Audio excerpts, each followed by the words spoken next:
ஆதி என்னும் பராபரையே அன்பான மனோன்மணியே சோதி எனும் பஞ்சகத்தாலே சொற்பெரிய கரிமுகனே தீது நீக்கும் கந்தவளே திருத்துகின்ற குருநாதர்களே 18 சித்தர்களே பண்பான பரமசிவமே ஓதியே ஜோதிடங்கள் உரைப்பதற்கு நாத விந்து வடிவாக நல்ல துணை ஆவீரே. திருச்செங்கோடு ஜோதிட ஆராய்ச்சியாளர் சங்கத்தில் பங்கு பெற்றிருக்கும் அனைத்து நல் உள்ளங்களுக்கும் மற்றும் மேலாண்மை தகுதியில் இருக்கும் உயர் நண்பர்களுக்கும் இனிய நல்வணக்கங்கள் மற்றும் இந்த காணொலியை காணும் உங்களுக்கும் அஸ்வராஜின் இனிய நல்வணக்கங்கள். இப்ப ஒரு ஜாதகம் போட்டிருந்தாங்க. துலாலக்கணம் லக்கினத்துக்கு 5ஆம் இடத்துல சுக்கிரனும் சனியும் 10ஆம் இடத்துல செவ்வாய்.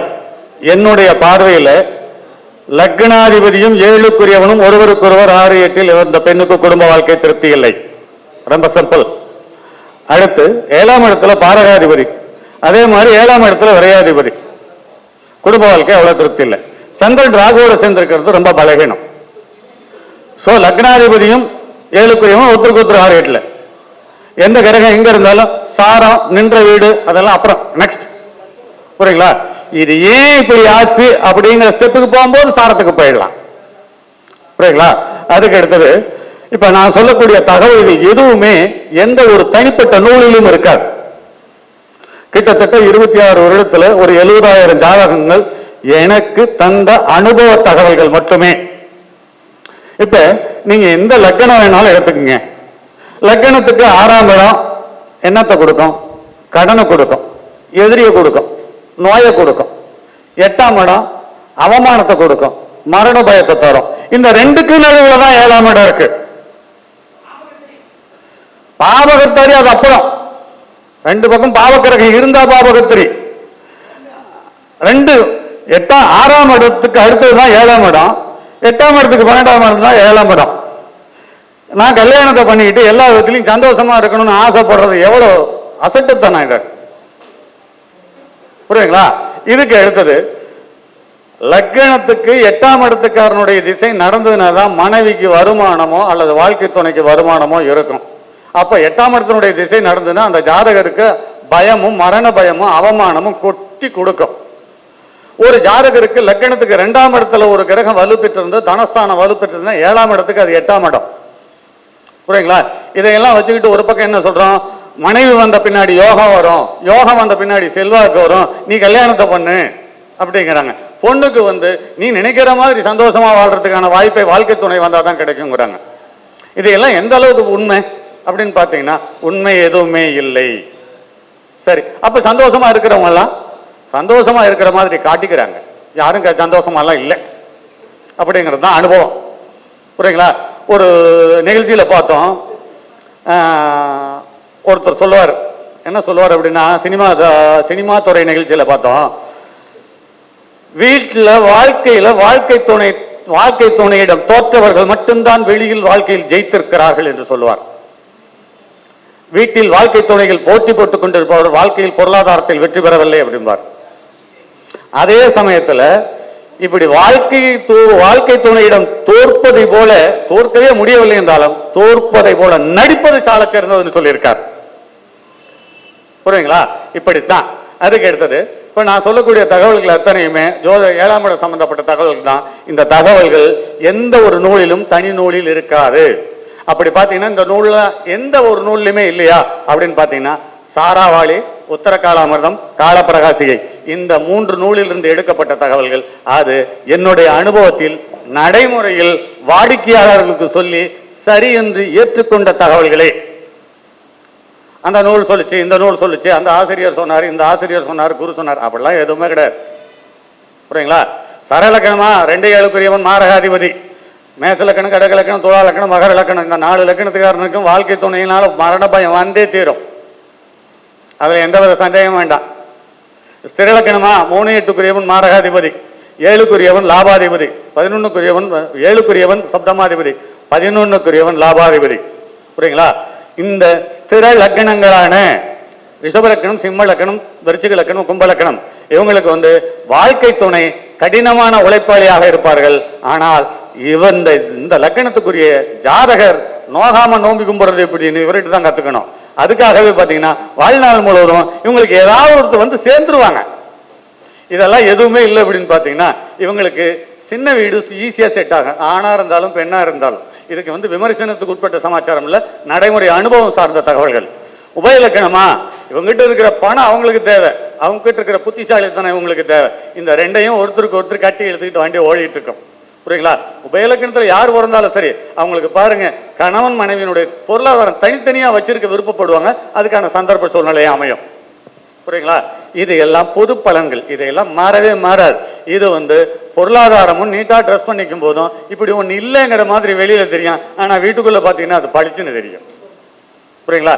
அதுக்கு அடுத்தது இன்று 7ஆம் இடம் சார்ந்த தகவல்கள் என்று பார்க்கும் பொழுது ஜோதிட முத்துக்கள்னு எடுத்துக்கங்க, ஜோதிட துளிகள்னு எடுத்துக்கங்க. இது வந்து எல்லா விதத்திலையும் ஒத்து போறோம். இது வந்து எல்லா ஜாதகங்களுக்கும் ஒத்து போகக்கூடியதாக இருக்கும். சில நேரத்தில் சில தசாபுத்திகள் ஒத்து போகாத பட்சத்தில் இந்த தகவல்கள் சற்று முரண்பாடாக இருக்கும். அடுத்து இப்ப அப்படியே ஒவ்வொன்றா பேசிட்டே வருவோம். ஒன்னுல சூரியன், அதாவது லக்னத்துல சூரியன் 7ஆம் இடத்துல சனி செவ்வாய் இருக்கும் பொழுது, இந்த சனி செவ்வாயினுடைய தசாபுத்தி வரும் பொழுது, அந்த சனி செவ்வாய் ராகு கேது கிடக்கும் பொழுது அந்த குடும்பத்தில் பிரச்சனை. ஒன்று கணவன் மனைவி பிரிவினை, அல்லது கணவன் மனைவி பாதிப்பு, அல்லது கணவன் மனைவி இந்த இருவரில் ஒருவர் மரணம். இதில் எந்த சந்தேகமும் வேண்டாம். ரெண்டாவது, தனுசு லக்னத்துக்கு 7வது இடத்துல குரு சனி சூரியன் ராகு செவ்வாய், வாழ்க்கை துணை இழப்பு. எப்போது இழப்பு? சூரிய திசையில் சனி புத்தியில் ராகுவனுடைய அந்தரத்தில் இழப்பு. அடுத்து 7வது இடத்தில் சுக்கிரன், 5ஆம் இடத்தில் சனி, 4வது இடத்தில் செவ்வாய் இருக்கக்கூடிய அண்ணா நல்லதுங்கண்ணா. ரைட்டுங்கண்ணா. 7வது இடத்தில் சுக்கிரன், 5இல் சனி, 4வது இடத்தில் செவ்வாய் 2வது திருமணத்துக்கு அதிகபட்ச வாய்ப்பை உண்டு பண்ணி தந்து விடுகிறது. அடுத்தது லக்னத்தில் சனி சுக்கிரன், 1இல் சனி சுக்கிரன் கடகம் விருச்சிகம் மிதனத்தில் இருக்க பிறந்தவர்கள் ஆண்மை குறைவாக இருப்பதற்கு வாய்ப்பு இருக்கிறது. 1, 7, 12இல் பாவகரங்கள் இருக்க பெற்றோர்களும் குழந்தைகளும் ஒழுக்க ரீதியாக பாதிப்பு உண்டு. 3க்குரியவன் சுக்கிரனாய் இருந்து சனி பார்க்க பிறந்தவன் கஞ்சனாய் இருப்பான் அல்லது கருமையாய் இருப்பான். 7இல் சுக்கிரன் செவ்வாய் இருந்து ராகு சனி சேர்க்கை பார்வை பெற மர்ம உறுப்புகள் பாதிப்பு இருக்கும், கர்ப்பப்பை தொந்தரவு இருக்கும், சிறுநீரக பாதிப்பு உண்டு அல்லது மர்ம நோய்கள் உண்டு. 7இல் சுக்கிரன் சந்திரன் செவ்வாய் தவறான உறவுகளால் ஜீவனம் நடத்துவார்கள். இந்த பதிவு, இந்த தகவல் சாராவாளியில் ரொம்பவும் கௌரவ குறைச்சலாக தரக்கூடிய ஒரு பதிவாக இருக்கிறது.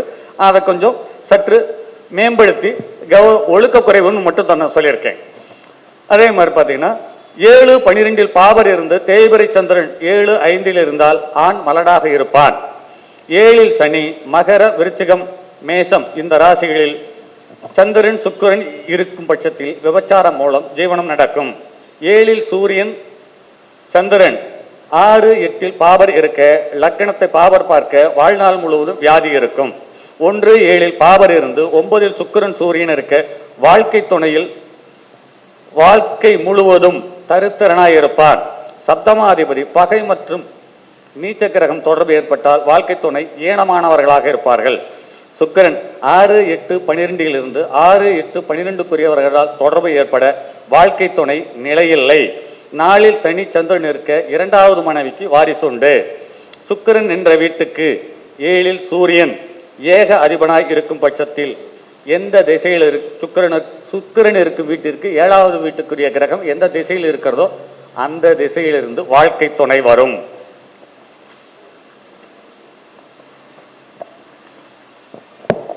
அடுத்து 7இல் ராகு கேது இருந்து சனி செவ்வாய் பார்வையை பெற பாவகிரகத்தினுடைய திசையினுடைய இறுதி காலகட்டத்தில் விபச்சாரம் வந்து போகும். சுக்கிரன் 1, 5, 9இல் இருக்க தொடர்பு பெற வாழ்நாள் முழுவதும் யோகம் உண்டு. சுக்கிரன் என்ற வீட்டுக்கு 3க்குரியவரோடு சுக்கிரன் சேர்ந்து சனி செவ்வாய் தொடர்பு ஏற்பட விபச்சாரத்தால் தரித்திரம் போகும் அல்லது விபச்சாரம் ஏற்படும். சனி சுக்கிரனுடன் கூடினாலும் பார்த்தாலும் செவ்வாய் தொடர்பு இருந்தாலும் நீச்ச பெண் அல்லது நீச்ச ஆணுடன் தொடர்பு ஏற்படும். லக்னாதிபதி சூரியன் சந்திரன் இம்மூன்றும் குருவினுடைய தொடர்பு பெற இளமை முதல் திருமணம் நல்வாழ்க்கை அமையும். ஆனால் கணவனும் மனைவியும் வெவ்வேறு இடத்தில் பணிபுரிவார்கள் அல்லது கணவன் தொலைதூரத்தில் பணிபுரிவார். ஆனால் குடும்பத்தில் ஒருவருக்கொருவர் ஏங்கி காத்திருக்கக்கூடிய சூழ்நிலையை தரும் என்பதில் மாற்று கருத்தில்லை. 7ஆம் அதிபதி சுபக்கிரகமாக இருந்து நீச்சமடைந்து 6, 8, 12இல் இருந்தால் இளமையில் மனைவி மரணம் அடைவாள் அல்லது வாழ்க்கை துணை மரணம் அடையும். அதே சமயத்தில் கணவன் இல்லாத பெண் அல்லது மனைவி இல்லாத ஆணோடு வாழ்க்கை துணைக்கு தொடர்பு ஏற்படும். குரு சுக்கிரன் சேர்ந்து இருக்க ராஜகுல பெண்ணோடு தாம்பத்தியம் இருக்கும். சுக்கிரன் சூரியன் செவ்வாய் சத்திரிய குல பெண்களோடு உறவு ஏற்படும்.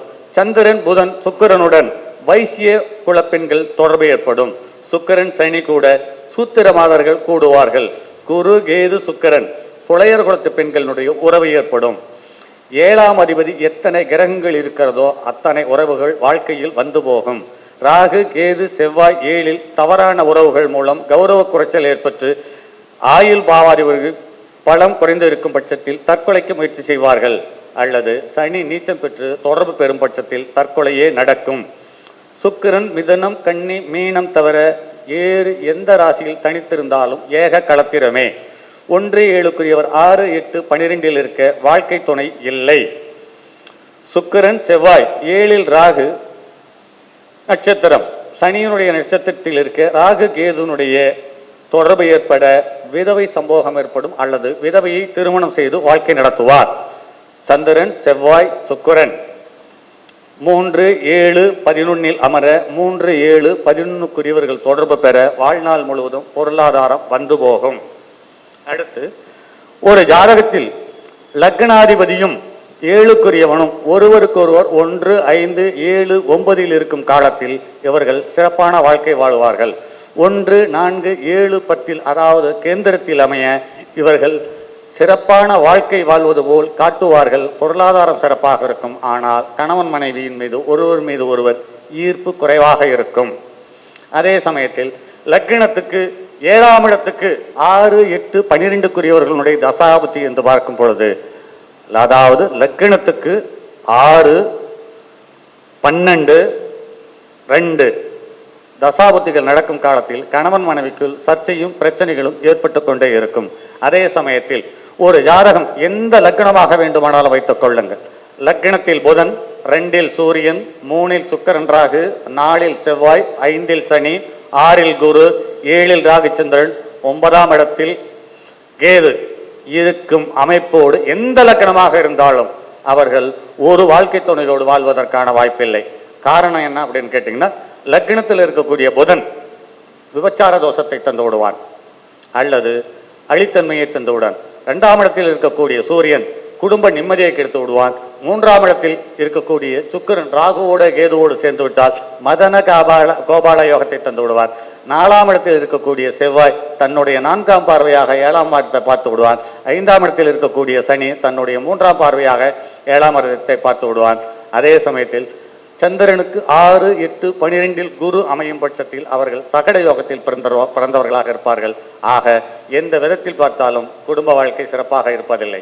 அதே சமயத்தில் இன்று இருக்கக்கூடிய நடைமுறை வாழ்க்கையில் நிறைய அனுபவம் வாய்ந்த ஜோதிடர்கள் அந்த நூலில் இருக்கிறது இந்த நூலில் இருக்கிறது, அந்த ஆசிரியர் சொன்னார் இந்த ஆசிரியர் சொன்னார் என்று நிறைய கருத்துக்களை சொல்லுகிறார்கள். இது ஏன்? உங்களுடைய 2ஆம் வீட்டை பாருங்கள், உங்களுக்கு அடுத்த வீட்டை அடையாளம் காட்டும். 12ஆம் வீட்டை பாருங்கள், அவர்களுடைய பின்னாடி வீட்டை அடையாளம் காட்டும். உங்களுடைய ஜாதகத்தில் ராகு கேதுவை பாருங்கள், ராகுவை பார்த்தால் அந்நிய ஜாதிக்காரரை அடையாளம் காட்டும். அதே சமயத்தில் அசைவத்தை அடையாளம் காட்டும். கேதுவை பாருங்கள், முஸ்லிம் கிறிஸ்டின் கண்ட்ரிஸை அடையாளம் காட்டும். அதே சமயத்தில் சைவத்தை அடையாளம் காட்டும். செவ்வாயை பாருங்கள், அவனுடைய வக்கர குணம் மேலோங்கி இருக்கும். குருவை பாருங்கள், அவனுடைய சாந்த குணம் மேலோங்கி இருக்கும். இப்படி ஒவ்வொரு ஜாதகத்தை எடுத்துக்கொண்டும் இதுவரையில் ஜோதிடர்கள் எல்லாமே கிட்டத்தட்ட 40 50 வருடம் உள்ள ஜோதிடர்கள் இந்த நூலில் இருக்கிறது அந்த நூலில் இருக்கிறது தகவல்கள் இருக்கிறது என்று சொல்கிறார்கள். ஆக என்ன செய்கிறார்கள்? நூல்களில் படித்ததை மட்டும் வைத்துக்கொண்டு பலன் சொல்லுகிறார்கள். அந்த பலன் ஏறுக்குமாறாக அமையும் பட்சத்தில் இந்த ஜோதிடமே இல்லை என்று ஒரு புது கூட்டம் உருவாகி மூட நம்பிக்கை என்ற ஒரு முட்டாள்தனமான எண்ணங்களோடு நடைபெற அல்லது எண்ணங்களோடு நடைமுறை பழக்க வழக்கங்கள் மாற்றி அமைக்கக்கூடிய ஒரு மந்தமான சூழ்நிலை ஏற்படுத்தி விடுகிறது. ஒரு ஜாதகத்தில் 7ஆம் இடத்துக்காரன் எந்த நிலையில் இருக்கிறானோ அந்த கிரகம் எந்த தன்மையோடு இருக்கிறது, எப்படி பலன் பெற்றிருக்கிறது, அப்படி வாழ்க்கை துணை அமையும். அது எந்த லக்னமாக இருந்தாலும். அடுத்து மேச லக்கணமும் ரிஷப லக்கணம் மட்டும் ஒருவருக்கு ஒருவர் புரிந்து கொள்ளக்கூடிய தன்மை உள்ள வாழ்க்கை துணை அமையும். அதே சமயத்தில் இவர்களுக்கு அடிக்கடி சண்டையும் சர்ச்சையும் இருந்து கொண்டே இருக்கும். ஏன்? இவர்கள் இருவர் மட்டும்தான் பாலுணர்வு கிரகங்கள், செவ்வாயும் சுக்கிரனும். அதற்கு அடுத்து செவ்வாயும் சுக்கிரனும் தவிர மிதுனம், கன்னி, தனுசு, மீனம் இவர்கள் பார்த்தீங்கன்னா ஒருத்தருக்கு ஒருத்தர் மாரகாதிபதி. அந்த வகையில பார்க்கும்போது எப்படி வாழ்க்கை துணை பரிபூர்ணமான ஒற்ற குணமுள்ள வாழ்க்கை துணை அமையும். மிதுனம், கன்னிக்கு ரசனை ஜாஸ்தி, தனுசு, மீனத்துக்கு பொருளாதாரத்தினுடைய ஈடுபாடு ஜாஸ்தி.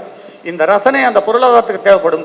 அந்த பொருளாதாரத்தை இந்த ரசனையும் ஒன்றுக்கொன்று ஈர்த்து கொள்ளும். அதனால் வண்டி ஓடிக்கொண்டிருக்கும்.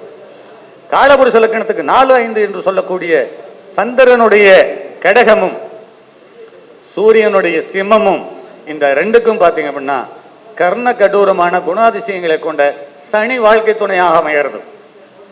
இந்த கடக லக்கணத்துக்காரர்களும் சிம்ம லக்கணத்துக்காரர்களும் அது எப்படிப்பட்ட திருமணமாக இருந்தாலும் எவ்வளவு பொருளாதார ரீதியாக இருந்தாலும் வீட்டில் வாழ்க்கை துணையினுடைய ஒரு கோடு விட்டால் அந்த கோட்டை விட்டு தாண்டாமல் பயணிக்கக்கூடிய சந்தர்ப்ப சூழ்நிலை உண்டு பண்ணிவிடும். ஆனால் வெளியில் பார்த்தார்கள் கதாநாயகர்கள் போல இருப்பார்கள். தன்னை சுற்றி இருப்பவர்களை கட்டுப்படுத்தக்கூடிய தகுதியோடு இருப்பார்கள். அரசியலாகட்டும் மற்றும் பொருளாதாரமாகட்டும், செல்வாக்காக இருக்கட்டும், செல்வம் உள்ளவர்களாகட்டும், செல்வம் இல்லாதவர்களாக இருக்கட்டும், வாழ்க்கை துணையினுடைய கட்டுப்பாட்டுக்குள் போனால் வாழ்க்கை உண்டு, இல்லை என்றால் வாழ்க்கை துணையே கிடையாது. இப்படி எண்ணற்ற சமாச்சாரங்கள் இருக்கிறது. இது எல்லாமே என்ன சொல்றீங்க பார்த்தீங்கன்னா, எனக்கு அந்த நூலில் சொல்லப்பட்டது, இந்த நூலில் சொல்லப்பட்டது, பராசரர் சொன்னார், கேபி சிஸ்டம் சொல்லுச்சு, ஏஎல்பி சொல்லுச்சு, அதெல்லாம் கிடையாது. எல்லாத்துக்கும் நீங்க எந்த சிஸ்டத்துக்கு போனாலும் எந்த முறைக்கு போனாலும் நவகிரகங்கள் தான். இந்த நவகிரகங்களுடைய நட்சத்திரங்கள் தான். இந்த நவகிரகங்களுடைய நட்சத்திரத்தினுடைய சாரம் பெற்ற கிரகத்தினுடைய தன்மையும் தசாபுத்தியும் கோச்சாரம் இதுதான் முடிவு செய்யப்படுகிறது என்பதை நடைமுறையில் பார்க்க முடிகிறது. அதற்கடுத்து எந்த ஒரு ஜாதகமாக இருந்தாலும் சரி, அந்த லக்னத்தில் இருந்து எந்த ஸ்தானமாக இருந்தாலும் அந்த ஸ்தானத்துக்குரிய உறவு என்று எது என்று பாருங்கள். ஒரு எடுத்துக்காட்டு எடுத்து பார்த்தீங்கன்னா, லக்கணத்துக்கு 4வது இடம் மாதுரு ஸ்தானம்னு சொல்றோம். மாதுரு காரகனான சந்திரன் மாதுரு ஸ்தானமான 4ஆம் இடத்துக்குரிய கிரகம் 6, 8, 12 இருந்தால் அந்த ஜாதகருடைய தாய் வினோதமான குணாதிசயங்களில் உள்ளவங்களா இருப்பாங்க, அல்லது விபரீதமானவங்களா இருப்பாங்க, அல்லது ஏகப்பட்ட இடமடக்காக இருப்பார்கள். அதே மாதிரி தாய் மாமன் காரகனான புதனும் லக்கணத்துக்கு 5ஆம் இடமும் 1க்கு 1, 6, 8, 12 தொடர்பு இருக்கும் பட்சத்தில் அது சிக்கலாகவும் சிரமமாகவும் அமைந்து விடுகிறது. இது யாருக்கு? நமது தாய் மாமனுக்கும் தந்தை வழி தாத்தாவுக்கும் நம்மளுடைய முதல் குழந்தைக்கும். இப்படி ஒவ்வொரு ஸ்தானத்துக்கும் ஒவ்வொரு கிரகத்துக்கும் கிரகம் என்ற நட்சத்திரத்திற்கும் ஒரு உறவை அடையாளம் காட்டக்கூடிய ஒரு கிரகத்துக்கும் மற்றொரு உறவை அடையாளம் காட்டக்கூடிய ஒரு கிரகத்துக்கும் 6, 8, 12 அமர்ந்திருந்தால் எப்போது வரும் பகை என்று பார்க்கும் பொழுது அந்த கிரகத்தினுடைய தசாபுத்தி வரும் பொழுது கண்டிப்பாக பகை வந்து தீரும். அந்த பகையினுடைய பாதிப்பு எப்படி இருக்கும் என்பதை அடையாளம் தெரிந்து கொள்வதற்கு அந்த தசாபுத்தி நடக்கும் காலத்தில் அந்த நின்ற கிரகத்தின் மீது ராகுவோ கேதுவோ சனியோ செவ்வாயோ கடக்கும் பொழுது நிச்சயமாக அந்த நிகழ்வுகள் நடக்கும். புரியுங்களா? இப்படி ஜோதிடத்தில எல்லாருமே பார்த்தீங்கன்னா 60 வயது அனுபவம் உள்ளவங்க. அவர் என்ன சொல்றாரு அப்படின்னு பார்த்தீங்கன்னா, வக்ரம் அப்படின்னு ஒரு சமாச்சாரத்தை பேசுறாரு. அந்த வக்ரத்தில் எப்படி இருக்கும் என்று கேட்டால் சொல்ல தெரியவில்லை. ஏன்? ஜாதகத்தை பார்க்கிறார்கள், பலன் சொல்லுகிறார்கள், பணத்தை வாங்கிக் கொண்டு அடுத்த கட்ட வேலையை பார்க்கிறார்கள். நம் சொந்தம், நம்ம அக்கம் பக்கத்தில் இருக்கக்கூடிய உறவுகள், நம் வீட்டில் இருக்கக்கூடிய உறவுகள், நம்ம ஜாதகத்தில் எந்த கிரகம் வலுவாகவோ வக்கரமாக இருக்கிறதோ அந்த கிரகத்துக்குரிய உறவை பாருங்கள், அந்த மனிதனை பாருங்கள். அந்த வக்கரத்தினுடைய குணம் மேலோங்கி தெரியும். அஸ்தங்கம் அப்படியே, ஆட்சி அப்படியே, உச்சம் அப்படியே, நீச்சம் அப்படியே, திரிகோணம் அப்படியே, கேந்திரம் அப்படியே, பணபரம் அப்படியே, அபோக்லியம் அப்படியே என்பதை எந்த விதத்திலேயே மறுக்க முடியாது. சோ எந்த காணொலியை பார்ப்பவர்கள் எல்லோருமே, எல்லா வாடிக்கையாளரும், ஜோதிடத்தை கற்றுக்கொள்ளக்கூடிய நண்பர்களும், நீங்க எந்த ஆசிரியர்கிட்ட வேணாலும் படிங்க, எந்த முறையை வேணாலும் ஃபாலோ பண்ணுங்க. ஆனா உங்களை சுற்றி இருக்கக்கூடிய ஜாதகத்தில் இருக்கக்கூடிய கிரகங்களும் அந்த கிரகத்துக்கு சம்பந்தப்பட்ட உறவுகளையும் உற்று கவனித்து பாருங்கள். உங்களுக்கு அந்த கிரகங்களும் அந்த உறவுகளும் சொல்லாத ஒரு புது தகவலையும் ஒரு ஜோதிடத்தையும் எந்த ஒரு ஆசிரியரையும் தர முடியாது, எந்த ஒரு நூலும் தர முடியாது என்பதை சொல்லி கூறி வாய்ப்புக்கு நன்றி கூறி விடைபெறுகிறேன். மற்றும் அடுத்ததொரு பதிவில் சந்திப்போம். அதுவரை உங்களிடமிருந்து விடைபெறுவது உங்கள் அன்பு நண்பன் எம் ராஜரத்தினம். என்னுடைய அலைபேசி எண் 9788929999 மற்றும் ஒரு எண் 9791399649.